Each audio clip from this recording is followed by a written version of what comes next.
We're now joined by Sam Nunberg, attorney, political strategist, and former Trump campaign aide. Sam, thanks for being with us. It's an honor. Thank you. So, Sam, let's start off with getting your thoughts on what we just heard from Dan Raviv there, the president tweeting that he has the power to pardon himself if he did something wrong, which he says he didn't. And he's also calling the Mueller investigation unconstitutional. What's your take? Well, I don't know if he has the exact constitutional power to pardon himself. He probably does, under my interpretation. But I mean, I'm just an attorney. In terms of the investigation being unconstitutional, what he's referencing is that this appointments clause issue in the Constitution, where many of us are arguing that Rosenstein, as Deputy Attorney General, but effectively acting Attorney General, appoints Mueller and gives him all this power. It should have really been an appointment where Mueller had to have gotten approval by the Congress, the same way Rosenstein had to get approved by the Congress. So, fortunately, actually, I spoke to an attorney who wrote the brief about this, an attorney at University of Northwestern, and I was going to bring the case myself. But I don't have standing to, unfortunately. So even if he does have a point that it could be unconstitutional, what can he do with that?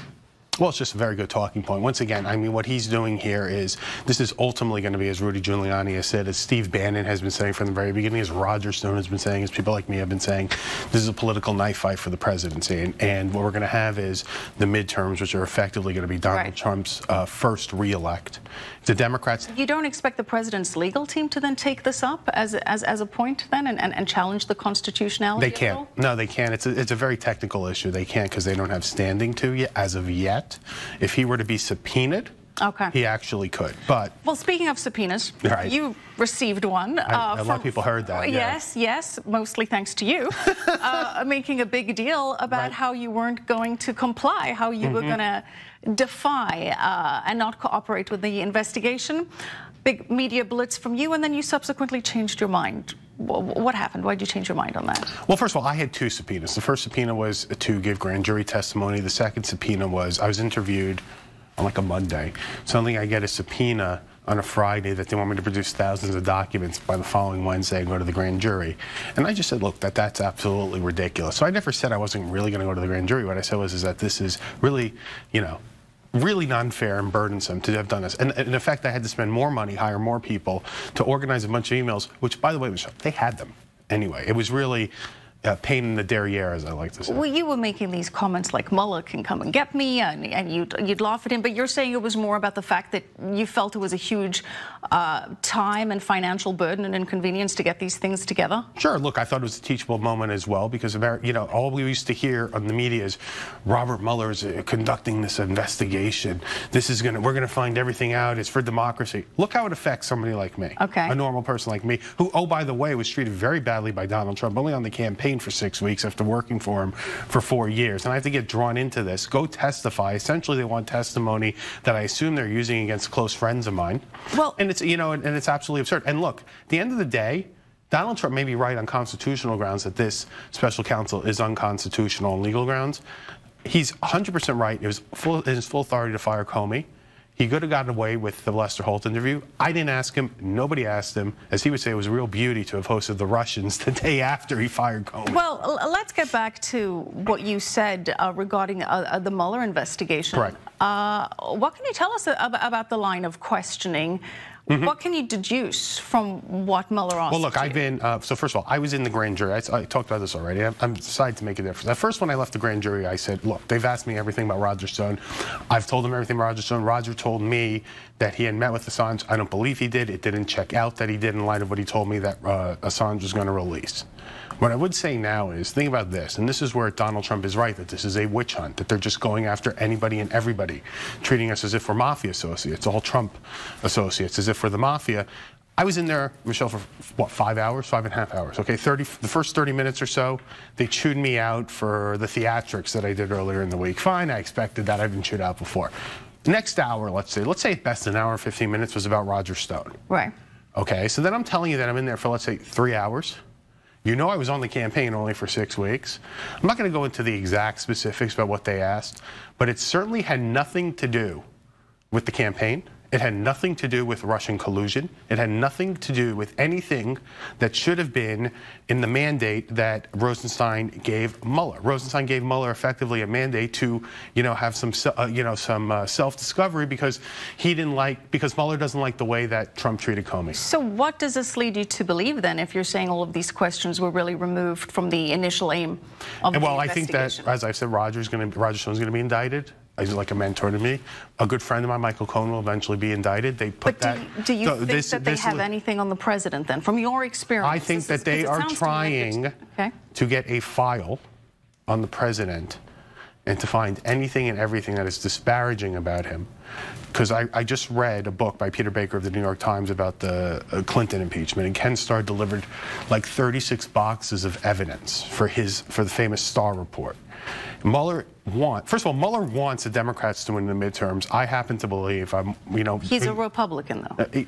Technically, he's a Republican. Do you think he likes Donald Trump? Be honest. Do you think he likes Donald Trump? Personally, No, he doesn't. James Comey didn't vote for Donald Trump. McCabe didn't vote for Donald Trump but worked for James Comey. These are people that all point to, I voted for John McCain. John McCain doesn't like Donald Trump and wants Donald Trump impeached. So, that talk, everybody always says that.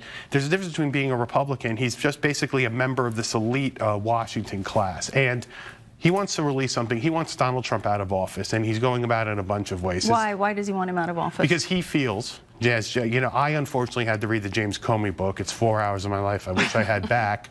They feel as if Donald Trump, he's amoral. He doesn't have the ethics. He's not right for the office. And oh, by the way, Michelle, that's one of the reasons why he was elected, because of opinions like James Comey and Robert Mueller. And they feel that if they present this case and they treat all of us and they show that we're all disgusting people, we're mafioso people, and this one laundered money, this one had a bad taxi cab business, this one did this years ago. Look at all these associates let's just get this guy out of office. But it has nothing to do with Russian collusion. There was no Russian collusion, and let me tell you why. Because Donald Trump is the biggest yenta in the world, that Vladimir Putin is smart enough to not directly collude with him.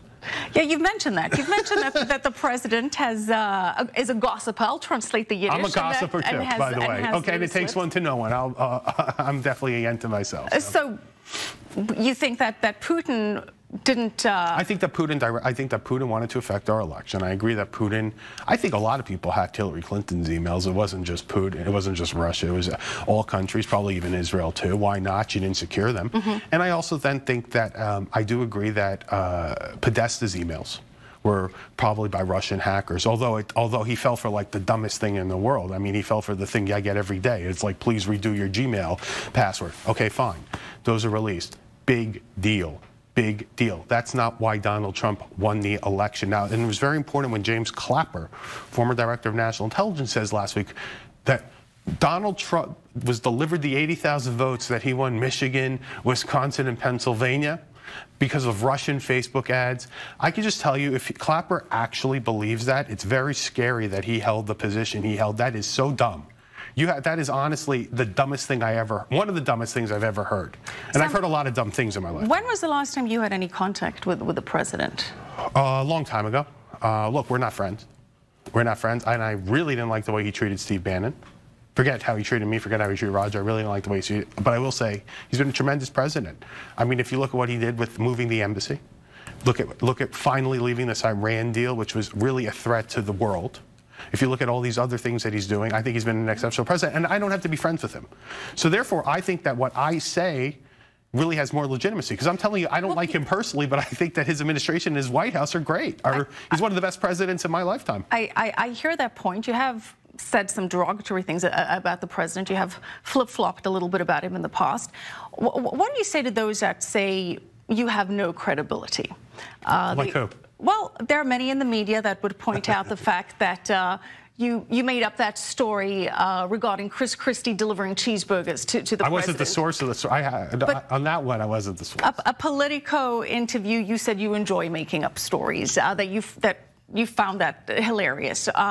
Some have questioned your mental fitness and sobriety. Do you think you have a credibility issue? No. Would you have me on if I did? No, I wouldn't. But we always like to have different perspectives. But no, I think that the people that say that, by the way, were specifically Fox News, and I made a point that day when I destroyed them in the ratings not to go on Fox News because they never had me on before. Why didn't you go on Fox News? Because they never had me on before. So why would I go on them the day that I'm the biggest story in the world? Look, as I like to say... But you made yourself the biggest story in the world and then backtracked on what you said you were going to do. I decided I reevaluated. I decided it wasn't such a big Sam, what about the wall?